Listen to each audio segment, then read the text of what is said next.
నిజామాబాద్ జిల్లాలోని నిజాం సాగర్ ప్రాజెక్టు ఆధారంగా పిట్లం, నిజాం సాగర్, ఎల్లారెడ్డి, నాగిరెడ్డిపేట్ మండలాలతో పాటుగా మెదక్ జిల్లాలోని కల్లేర్, నారాయణఖేడ్, శంకరంపేట్, పాపన్నాపేట్, మెదక్ మండలాలకు చెందిన వేలాది మత్స్య కార్మిక కుటుంబాలు చేపల వేట సాగిస్తూ జీవనాధారం సాగిస్తున్నాయి. ప్రతి ఏడాది వానలు పడడంతో వీరి చేపల వేట సాఫీగా కొనసాగేది.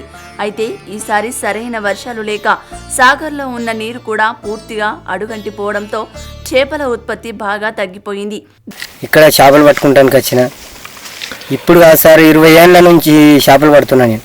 నా చిన్న వయసు సంది మా అయ్య సోపా చేసిన సంది, మా అయ్య చేసిపోయాడు. మా అయ్య చేసినాక నేను చేస్తున్నా.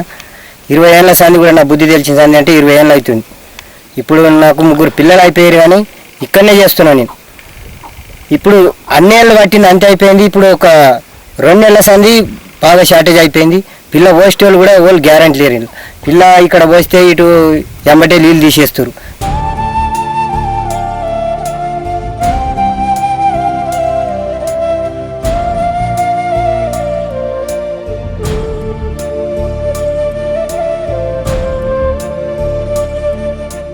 దీంతో జాలరులకు చేపలు దొరకక పస్తులుండే పరిస్థితి దాపురించింది. ఈ నేపథ్యంలో జాలరుల కుటుంబాలు ప్రత్యామ్నాయ పనుల కోసం వలసబాట పడుతున్నారు. జిల్లాలో 47,000 మంది కార్మికులు మత్స్య కార్మిక సంఘాల్లో సభ్యత్వం కలిగి ఉండగా మరో 50,000 కుటుంబాలు చేపలు పట్టే కార్మికులుగా ఉన్నారు. అయితే చెరువులు, కుంటల్లో నీరు లేకపోవడంతో వీరంతా ఉపాధి లేక ఇతర పనులకు వలస వెళుతున్నారు. నిజాం సాగర్ మండలం అచ్చంపేట గ్రామంలో చేప పిల్లల విత్తనోత్పత్తి కేంద్రం ఉన్నప్పటికీ దాని ఆలనాపాలన కరువు కావడం కూడా మత్స్యకారులపై ప్రభావం చూపింది. నిజాం సాగర్ వచ్చి చేపలు పడుతున్న సంవత్సరమే ఒక్క చేప వాడకాసింది. మేము ఏం తినాలి? మా భార్య పిల్లలు అక్కడికి ఏం తినాలి? ఎట్లా బతకాలి? ఇప్పుడు చేపలు వాడకాసినాయి, ఏం చేయాలి? చేట్ల దగ్గర పైసలు అప్పులు తీసుకుంటే తింటున్నాం. 10 రూపాయలు ఎన్నో ఇస్తున్నారు వాళ్ళు.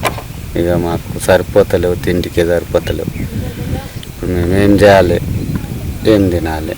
మంచిగా ఉండే వర్షాలు లేవు కదా సార్.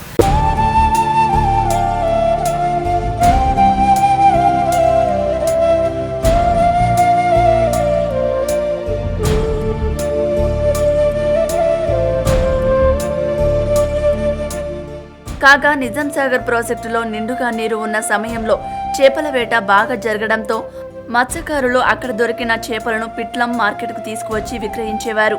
అంతేకాకుండా సాగర్ చుట్టుపక్కల లభించే చేపలను హైదరాబాద్, నాదేడ్, నిజామాబాద్ లాంటి పట్టణాలకు ఎగుమతి చేసేవారు. ఇక నిజాం సాగర్, హస్సన్పల్లి, నిజాంపేట్, సోమర్పేట్, రామరెడ్డిపేట్ గ్రామాలలో చేపల మార్కెట్లు ఉండేవి. ప్రతినిత్యం సాగర్ నుండి 100 క్వింటాల చేపలు ఎగుమతి అవుతుండేవి. ఇప్పుడు పరిస్థితి మారింది. సాగర్లో నీరు లేక చేపల వేట తక్కువ కావడంతో చేపలు పిట్లంకు దిగుమతి అవుతున్నాయి. ఆంధ్ర ప్రాంతంలో లభించిన చేపలు హైదరాబాద్ గుండా పిట్లం మార్కెట్కు తరలిస్తున్నారు. చేపలు పట్టుకుంటా ఈయన బతుకుండే. ఇప్పుడు ఏం లేదు, మొత్తం కరువు కాలం వచ్చేసి నీళ్ళు లేక చేపలు కూడా దొరకక ఇప్పుడు మేము కూడా ఇంతకుముందు చేపల కన్నా ముందు మోటార్ వైండింగ్ కూడా చేసినండి. నేను మోటార్ వైండర్. నేను అది కూడా కాలం కాక మోటార్ వైండింగ్ లేక అది కూడా బంద్ అయిపోయింది. దాంతో ఇప్పుడు కొన్ని మేకలు తెచ్చుకొని చేసుకుంటుంది. మొత్తం మీద వరుణుడు మత్స్యకారులను కష్టాల్లోకి నెట్టేశాడు. ఏది ఏమైనప్పటికీ కష్టకాలంలో ఉన్న మత్స్యకారులను ఆదుకునే బాధ్యత ప్రభుత్వంపై ఎంతైనా ఉంది.